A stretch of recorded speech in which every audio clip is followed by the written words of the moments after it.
30. The Seekers on the Eternal's Path. August, exulting in her Maker's eye, she felt her nearness to him in earth's breast, conversed still with the light behind the veil, still communed with eternity beyond. A few and fit inhabitants she called to share the glad communion of her peace.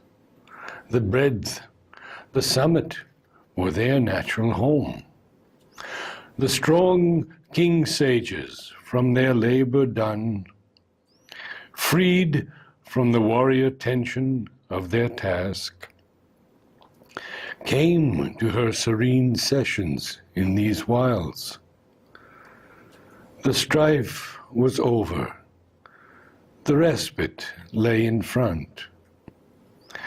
Happy they lived with birds and beasts and flowers, and sunlight and the rustle of the leaves, and heard the wild winds wandering in the night, mused with the stars in their mute constant ranks, and lodged in the mornings as in azure tents, and with the glory of the noons were one. Some deeper plunged, from life's external clasp, beckoned into a fiery privacy. In the soul's unassailed, star-white recess, they sojourned with an ever-living bliss, a voice profound in the ecstasy and the hush. They heard, beheld an all-revealing light. They reached the one self in all through boundless love. Attuned to silence and to the world rhyme, they loosened the knots of the imprisoning mind. Achieved was the wide, untroubled witness gaze. Unsealed was nature's great spiritual eye. To the height of heights rose now their daily climb.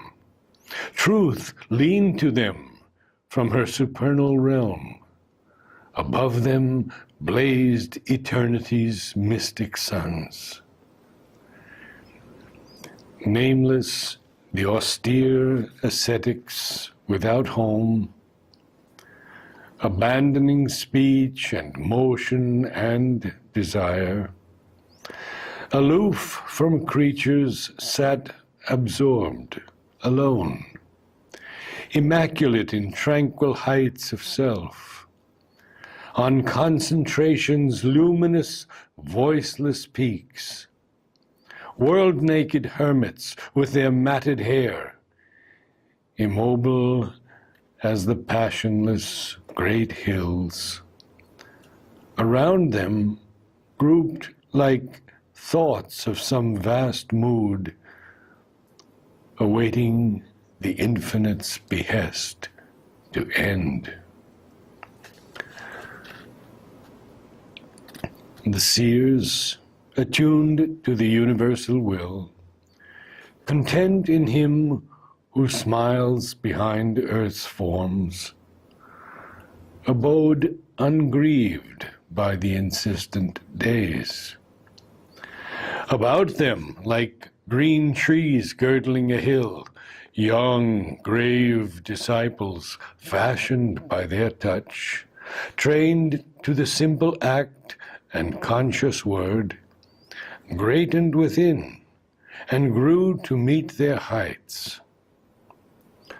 Far wandering seekers on the Eternal's path brought to these quiet founts their spirit's thirst, and spent the treasure of a silent hour, bathed in the purity of the mild gaze that, uninsistent, ruled them from its peace, and by its influence found the ways of calm.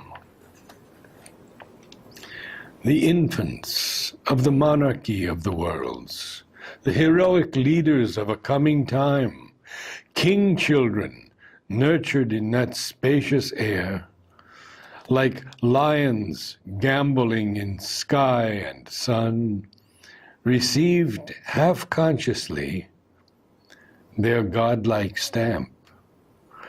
Formed in the type of the high thoughts they sang, they learned the wide magnificence of mood.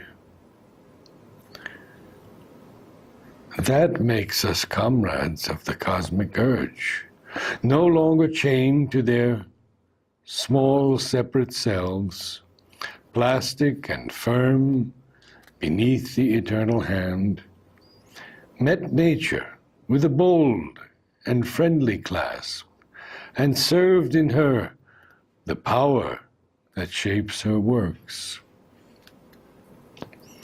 One souled to all, and free from narrowing bonds, large like a continent of warm sunshine, in wide equality's impartial joy, these sages breathe for God's delight in things, assisting the slow entries of the gods, sowing in young minds immortal thoughts they lived, taught the great truth to which man's race must rise, or open the gates of freedom to a few, imparting to our struggling world the light they breathe like spirits from time's dull yoke released, comrades and vessels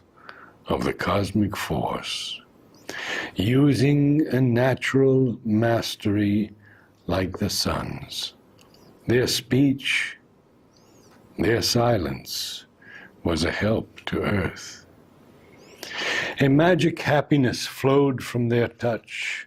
Oneness was sovereign in that sylvan peace. The wild beast joined in friendship with its prey, persuading the hatred and the strife to cease.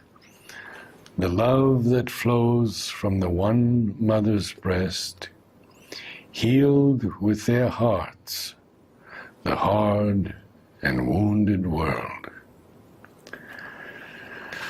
Others escaped from the confines of thought to where mind, motionless, sleeps waiting light's birth, and came back quivering with a nameless force, drunk with the wine of lightning in their cells. Intuitive knowledge leaping into speech, hearing the subtle voice that clothes the heavens, carrying the splendor that has lit the suns.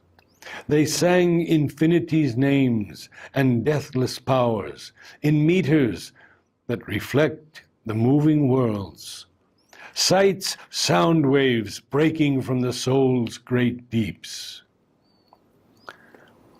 Some lost to the person and his strip of thought, in a motionless ocean of impersonal power, sat mighty, visioned with the infinite's light, or comrades of the everlasting will, surveyed the plan of past and future time. Some winged like birds out of the cosmic sea and vanished into a bright and featureless vast.